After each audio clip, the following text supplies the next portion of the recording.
வணக்கம் நண்பர்களே. டிஎன்எஸ்டிசிக்கு நீங்கள் ப்ராப்பராக அப்ளை பண்ணிக்கிட்டு இருப்பீங்க அப்படின்னு நம்புகிறேன். இப்போ வந்து பார்த்தீங்கன்னா ஓரளவு எல்லா டவுட்டையும் கிளியர் பண்ணி நீங்கள் ப்ராப்பராக அப்ளை பண்ணுறீங்க அப்படின்னு நம்புகிறேன். இப்போ வந்து ஒரு கேள்வி வந்து எல்லா மனசில் எழுந்திருக்கு. அது என்ன அப்படின்னா, இப்போ வந்து ஒரு சிலருக்கு வந்து எம்ப்ளாய்மெண்ட் மூலமாகவே கடிதங்கள், அதாவது அப்ளிகேஷன் ஃபார்ம் அனுப்புகிறாங்க. அவங்க என்ன பண்ணணும் அப்படிங்கிறதுக்கு தான் இந்த காணொலி. முதல்ல வந்து பார்த்தீங்கன்னா, நீங்கள் ஏற்கனவே ஆன்லைனில் அப்ளை பண்ணிட்டீங்க அப்படின்னா மறுபடியும் பண்ண தேவையில்லை. சரிங்களா? மறுபடியும் 2 அப்ளிகேஷன் போட தேவையில்லை. நீங்க வந்து ஏற்கனவே ஆன்லைன் அப்ளை பண்ணிட்டீங்க. உங்களுக்கு வந்து இப்போ வந்து எம்ப்ளாய்மெண்ட் வந்து லெட்டர் அனுப்பிச்சுட்ருக்காங்க. அதாவது ரொம்ப எம்ப்ளாய்மெண்ட் ஒரு சிலருக்கு அனுப்பிச்சுட்ருக்காங்க. அப்போ வந்து அந்த கேஸில் உள்ளவங்க ஆன்லைன் அப்ளை பண்ணிட்டீங்கன்னா விட்டுருங்க. இல்லை அப்ளை பண்ணாதவங்க மட்டும் அந்த அப்ளிகேஷன் ஃபார்மை ஃபில் பண்ணி அனுப்புங்க. புரியுதுங்களா? ஏற்கனவே நீங்கள் ஆன்லைன் அப்ளை பண்ணிட்டீங்கன்னா அதை விட்டுருங்க. அப்ளை பண்ணாதவங்க மட்டும் அந்த அப்ளிகேஷன் ஃபார்மை ஃபில் பண்ணி அனுப்பலாம். ஸோ இந்த கேள்வி வந்து எல்லாருமே கேட்டுக்கிட்டு இருக்காங்க. அதுக்கான பதிலாக தான் இந்த காணொலி. அப்புறம் வந்து பார்த்தீங்கன்னா, நீங்கள் வந்து எப்போ எக்ஸாம் டேட் இருக்கும் அப்படிங்கிறத கேள்வி இருக்கு. இப்போ வந்து நமக்கு விண்ணப்பிக்க கடைசி தேதி வந்து ஏப்ரல் 21. சரிங்களா? ஏப்ரல் 21 கடைசி தேதிங்க. சரிங்களா? அதுக்கடுத்து நம்ம ஒரு 1 மந்த்லேயோ இல்லை மே மாதத்துக்குள்ளேயோ நம்ம எக்ஸ்பெக்ட் பண்ணலாம். சரிங்களா? நான் மேல வந்து எக்ஸ்பெக்ட் பண்ணலாம் எக்ஸாம். ஏன்னா அவ்வளோ சீக்கிரம் வச்சிருவாங்க. நம்ம எக்ஸாம் வந்து பார்த்தீங்கன்னா OMR சீட்டில் வைப்பாங்க. சரிங்களா? OMR சீட்டில் நடைபெறும். எக்ஸாம் வந்து பார்த்தீங்கன்னா 1.5 மணி நேரம் நடைபெறும். ஓகேவா? எக்ஸாம் வந்து 1.5 மணி நேரம் நடைபெறும். ஸோ இதில் வந்து பார்த்தீங்கன்னா எக்ஸாம் கிளியர் பண்ணவங்களை தான் ஃபில்டர் பண்ணி அடுத்து ப்ராக்டிக்கல் கொண்டு போவாங்க. ப்ராக்டிக்கல்னா என்ன தெரியுங்களா? செய்முறை தேர்வு, வண்டி ஓட்டி கடை சொல்லுவாங்க. அதுக்கப்புறம் தான் உங்களுக்கு சர்டிஃபிகேட் வெரிஃபிகேஷன், CV, அப்புறம் வந்து இன்டர்வியூ நடைபெறும். ஓகேவா? ஸோ இந்த ப்ராசஸ் எல்லாம் இருக்கு.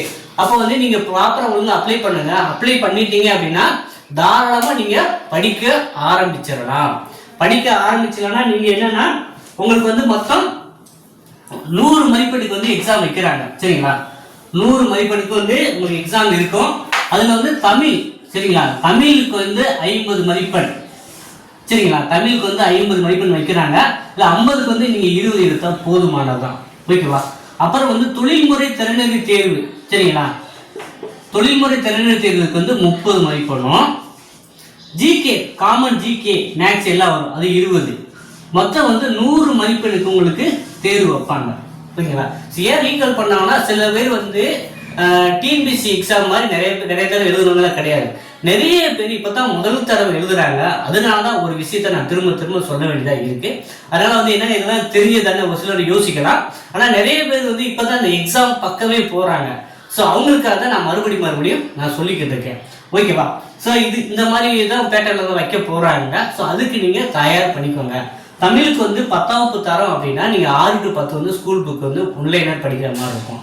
அப்புறம் தொழில்முறை தேர்வில் என்னென்ன கேட்பாங்கன்னா, நம்ம வந்து வாகன பரிசோதனை, வாகனம் பற்றிய பொது அறிவு, வாகனம் பராமரிக்கும் முறைகள், அப்புறம் வந்து engine oil, engine, tyre. So இதெல்லாம் வந்து பேசிக்காக வந்து நம்ம தெரிஞ்சிருக்கணும். நீங்கள் டிரைவரை கடனாக வாகனம் ஓட்டிங்கன்னா அதை பற்றி உங்களுக்கு தெரிய இருக்கும். அதே போல் வந்து பார்த்தீங்கன்னா அதை பற்றியான கொஸ்டின்ஸ் நிறையா இருக்கும். சரிங்களா? ஸோ போன வட்டம் எப்படி கேட்டிருந்தாங்கன்னா, IRT புக்கை பேஸ் பண்ணி நிறைய கேட்டிருந்தாங்க. ஓகேங்களா? ஸோ அப்புறம் தமிழ் வந்து பார்த்தீங்கன்னா உங்களுக்கு ரொம்ப ஈஸியாக தான் இருக்கும். எல்லாருனாலுமே 50க்கு 20க்கு மேலே எடுக்க முடியும். ஸோ நம்ம பாரத் எக்ஸாம் அகாடமி சார்பாக வந்து நம்ம வந்து ஆன்லைன் கிளாஸ் ஸ்டார்ட் பண்ணிட்டோம். ஏப்ரல் 1ஆம் தேதியிலே ஸ்டார்ட் பண்ணிட்டோம். இப்போ ஆன்லைன் ஆப் கொடுத்து நம்ம வந்து டெஸ்ட்டு எல்லாமே வைக்க ஆரம்பிச்சிட்டோம். விருப்பம் உள்ளவங்க வந்து நீங்கள் ஜாயின் பண்ணிடலாம்.